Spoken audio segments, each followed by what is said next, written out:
what's the best way to protect your wealth right now, and probably what are some of the things we need to look out for going forward as far as growing our wealth and really making the best of this crisis and this wealth transfer that we find ourselves in. Sure, that's a great question, and I like to start with a real quick story. Go back to 1922, the German Weimar Republic hyperinflation, and that's a well-known story. Everyone knows what happened. We don't need to recite that. But there was an individual at the time, and his name was Hugo Stinnes, and I talk about this at the end of chapter the end of chapter 5 of my book, The New Great Depression. Hugo Stinnes saw the hyperinflation coming. And he went out and before it hit and borrowed all the Reichsmarks he could. That was the currency at the time. And he invested in hard assets. He bought coal, steel, shipping assets, railroads, etc. Then he just waited. And here comes the super hyperinflation. Well, he paid back all the debts. I'd like to say he paid pennies on the dollar, but it was a millionth of a penny on the dollar. They were sweeping the currency down the sewers.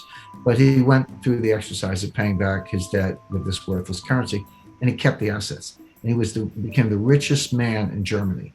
And I don't speak German, but his nickname was the Inflationskönig, which means the inflation king. So the point of the story, and it's a true story, you can look up Hugo Stinnes. The point of the story is even in the greatest hyperinflation in the history of developed economies, in the history of the world, this guy became the richest man in Germany because he saw it coming and he did the right thing. So the point I make to investors is that you're not helpless. We're in hard times. They may get worse in some ways, but you don't have to curl up in the ball. There's always something you can do to go out and at a minimum preserve wealth and even better prosper and make some money. So let's get specific about that.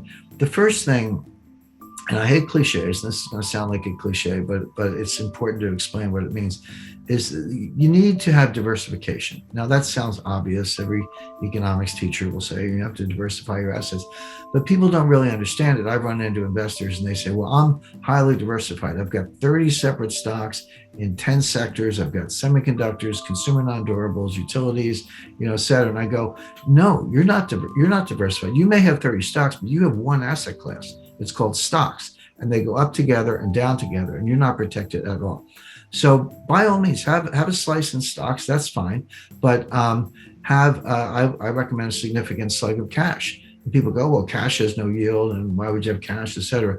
But cash, first of all, if we have deflation, not inflation, cash could be your best performing asset because the real value of cash goes up in deflation. Your money is worth more, even though there's no yield, because it has more buying power.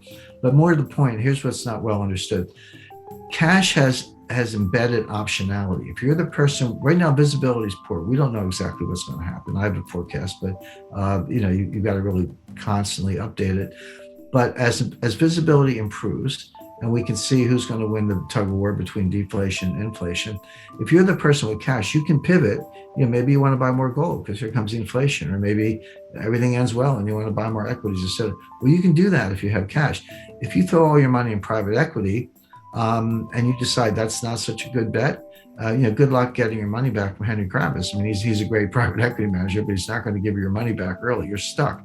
So it's a good idea to keep some cash in reserve. Beyond that, some alternatives, some room for private equity, room for venture capital. I highly recommend residential real estate in what I call go-to locations. Let me just explain that briefly. Right now, we're seeing it in the United States, but I don't doubt you're seeing it in Victoria and Melbourne and elsewhere. People are getting out of the cities. I mean, cities have always been a trade-off. On the one hand, there's noise and pollution, a certain amount of crime and high taxes and all that. But on the other hand, you have museums and cultures and great restaurants, and there's a lot of buzz, and people find it very attractive. And on balance, people have accepted the trade-off. They'll say, I'll take the excitement of the city despite the inconveniences. And they've always been magnets for talent, lawyers, bankers, artists, writers, other professionals, actors, etc. But now what's happened is we've got all the disadvantages, at least in the United States, the dearth and noise of pollution. Worse, murder rate in New York has doubled, suicide rates have tripled, drug abuse is up, et cetera. So we have the disadvantages are worse, but the benefits are gone. The museums are closed, Broadway's closed, et cetera. So people are just getting out of the cities. And so residential real estate in places like Los Angeles, New York, San Francisco, Seattle, elsewhere, and I dare say Melbourne, are actually collapsing. But you say, where are they going? In the United States, they're going to Miami, Nashville, Tennessee, Austin, Texas, Boise, Idaho, Phoenix, Scottsdale, and some other kind of magnet cities. So basically, residential real estate in the places where people are going. Miami is red hot right now. Phoenix, red hot. Austin, same thing. So there are good opportunities there. Commercial real estate, forget it. It's nowhere near the bottom. Probably wouldn't even look at it for maybe another year. And then finally, gold. I recommend 10% gold. People, I talk about gold all the time, and people always want to put words in your mouth, and they go, well, Jim Rickards says, sell everything and buy gold. I've never said that. I don't believe that. It's not the end of the world. We'll get through it. We'll muddle through. But 10% gold, yeah, that's a good piece to have. It's your inflation protection, obviously. It's also, if it's physical gold, it's a non-digital asset. If it's gold miners, it's a leverage bet, so you can make even more money. But people don't understand that gold does very well in deflation. In 1929 to 1933, the longest period of sustained deflation in U.S. history, gold went up 75%, from $20 an ounce to $35 an ounce. There's a reason for it. That's going back to what I said earlier. Governments get so desperate in deflation that they devalue the dollar and raise the dollar price of gold to get inflation. So gold ends up being the vehicle to break the back of deflation, which they have to do. So gold does well in just about every state of the world.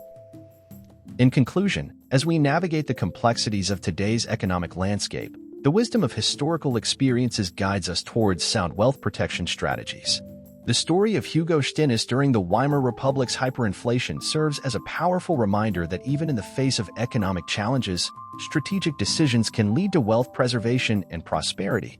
Diversification takes center stage as a misunderstood yet crucial aspect of building a resilient portfolio.